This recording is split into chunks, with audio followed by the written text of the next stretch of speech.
Chapter 7, Blake. Egg drop. To break or not to break? Sharon.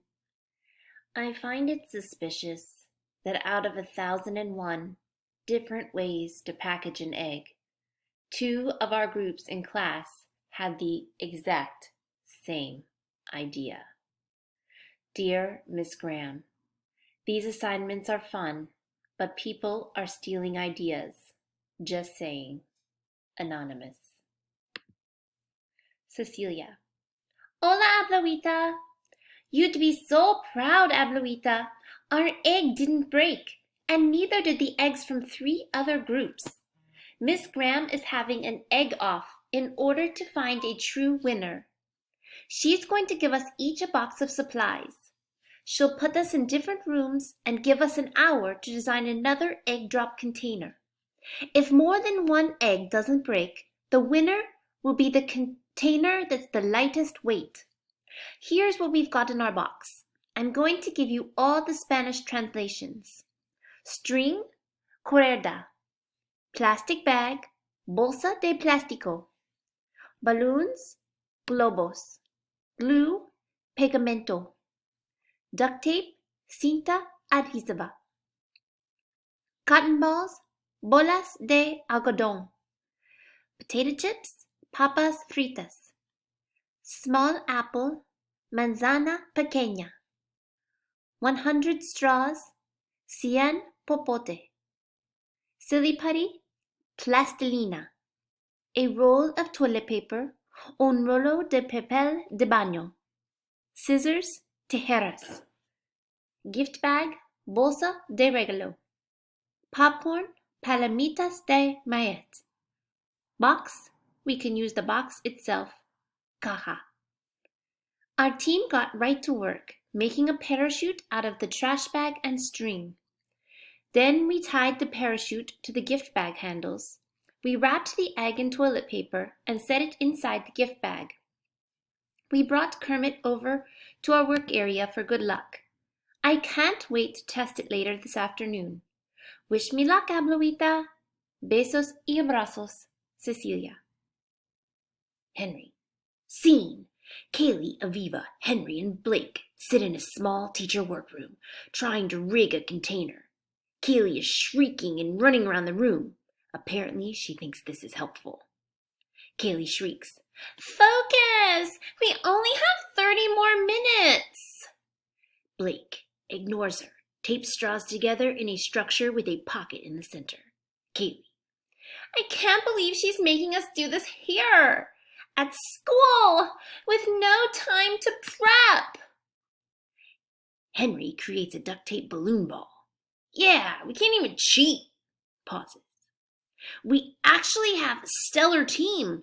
I hope you know. We can do this. Kaylee. Stop messing around, guys. We're running out of time. Aviva looks up at Kaylee briefly, then goes back to blowing up balloons. Henry speaks calmly. Kaylee, you're shrieking. Kaylee. Because we're running out of time. Henry. I'm not sure you've noticed, Kaylee, but we've got 2 awesome ideas here. Kaylee.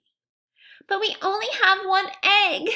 It might break by accident and then we'd lose. Henry. You're still shrieking. No shrieking. Kaylee shrieks. I'm not shrieking. Aviva. We can practice with this apple. Maybe put it in the center and see if it bruises. Blake. Great idea. It's heavier than the egg, so it's so little that it's close. Henry. Don't forget, we're going for lightest here. He wedges the apple into the center of his balloon duct tape ball and throws it against the wall. It drifts down. Blake.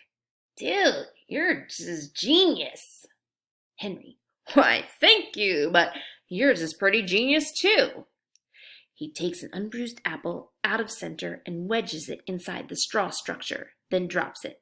It bounces lightly. Kaylee, not shrieking. Wow. Henry. Kaylee, you're not shrieking. Congratulations! Your prize is a bag of chips. Throws a bag of chips at her. Blake. I don't even care if we win. That was the funnest hour of school in my whole life. Kaylee crunches potato chips with a small smile. Aviva. Date, September 29th. For the first time in my life, I felt sorry for Kaylee. She totally didn't get it. The rest of us were having so much fun playing around and creating new ideas, and she missed all that. The only thing she could think about was whether we would win and what kind of grade she'd get. All of a sudden, that seemed really sad to me. Maybe it's kind of hard to be Kaylee Barrett. Sometimes I feel jealous about all the cool clothes she has, and the big house and pool, and how she seems so confident all the time. But I'm so glad I'm not her. I much prefer to be me.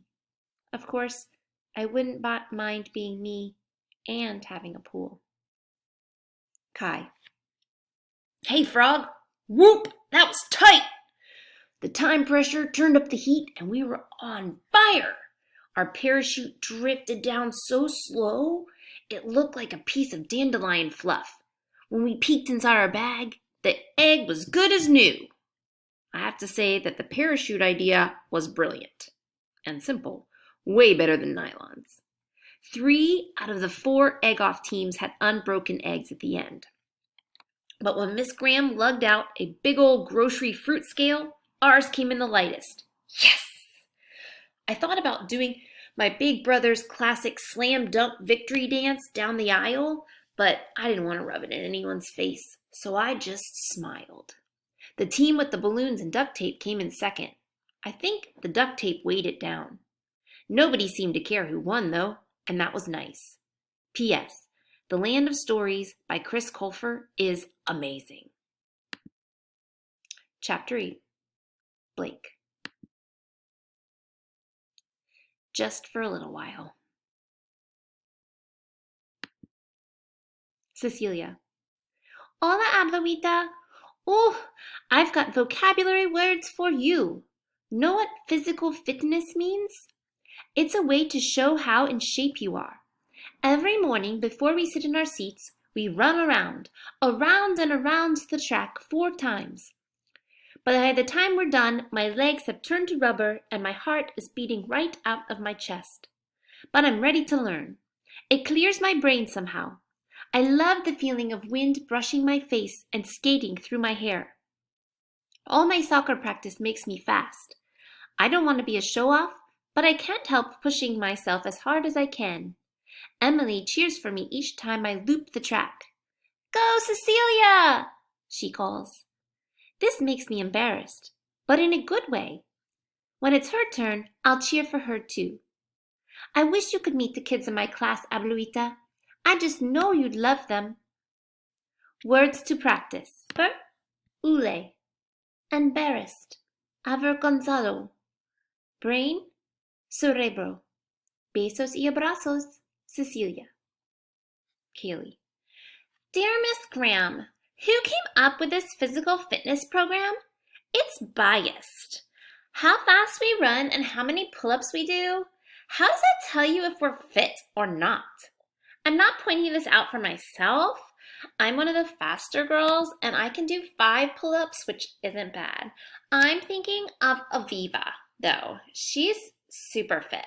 She rides horses and carries these ginormous bales of hay, but the girl can't run. As long as she tries her best, she should get an A for effort. Although I guess you could make the same argument for someone like Blake. He can't spell, but if he tries hard, should he get an A for effort? I don't know. He's the fastest boy runner. Honestly, it doesn't look like he's even trying. It looks like it's as easy as breathing. Kai. Hey, Frog. People think boys should be good at sports. My brother Thomas sure is. I guess I sort of look like I could be. I'm pretty tall and a stretchy kind of skinny. And I do own a ridiculous number of Lakers t-shirts, sweatshirts, caps. Thomas and I have this deal that if we shoot hoops, we also do a round of Rubik's Cube or chess to make it fair. He serves me up in basketball, and I return the favor with a game of chess. Not to brag, but brain games are my thing. I can solve the Rubik's Cube in under a minute. I can do it behind my back in 2, and hanging upside down from the monkey bars in 90 seconds. Truth is, I like watching sports more than playing them. I like to yell at the television and eat popcorn and drink soda. So, running is not my favorite. I'm cool with having my muscles burn and feeling sweaty and sinking a few baskets now and then, but I'll take books over laps any day. After today's running torture, we were sitting in our seats sweaty and out of breath when Kaylee proposed a measure for class council. She said we should make our daily runs into relay races. That way, no one would feel embarrassed about their speed, and she said our table groups would even us out. At first, I was suspicious, and I figured she was just trying to find another way to beat out our team. But even though she and Blake are fast, Aviva's pretty slow. Emily and I discussed, and we both agreed that relay races are the way to go. If Ms. Graham still wants us to run 4 laps, we can each circle 4 times before the handoff. Ms. Graham didn't veto either. Yes! Relays approved. Sharon.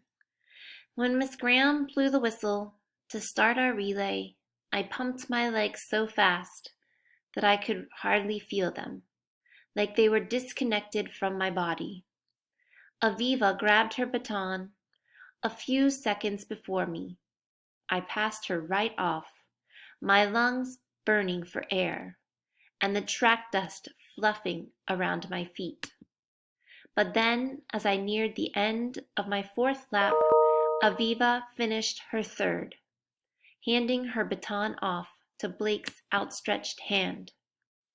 Maybe it was the heat, or the lack of oxygen to my brain. Did Aviva really just cheat? She doesn't seem the cheating kind. Did she get confused? Miscount her laps? All I know is she turned her head with a face as happy as summer. Kaylee put her arm around Aviva's shoulder and whispered in her ear. I watched as Aviva's smile melted. Henry. Scene. Class lecture. Students are hot and sweaty after the run. The room is stinking up like old socks in a microwave. Miss Graham makes everyone set their chairs up in a big circle. Miss Graham. Today I was impressed with someone's character. One of our students, who will remain unnamed, accidentally ran 3 laps instead of 4. This person didn't realize until after they'd handed the baton off. If they hadn't said anything, I wouldn't have known. But they did. This person came up to me in private and shared the mistake. Kaylee nudges Aviva quietly. Aviva blushes. Miss Graham. I want to compliment the student for his or her character. I know that there are times when people in this room have not been entirely honest and trustworthy. I won't point fingers, but you know who you are. Henry drips sweat like a broken faucet and glaring pointedly at Kaylee. Kaylee stares straight ahead, innocently. Miss Graham. I'd like you all to journal about honesty today. Reflect on yourself. Reflect on your personal choices. I challenge you to be as honest as you can. Bottom line, you get to choose what kind of person you want to be. Make choices that make you proud. Students, quiet, thinking. Henry, trying not to sweat on Aviva, who is sitting next to him and still blushing. Aviva. Date, October 5th. Miss Graham gave us this huge speech today, and it's because of me.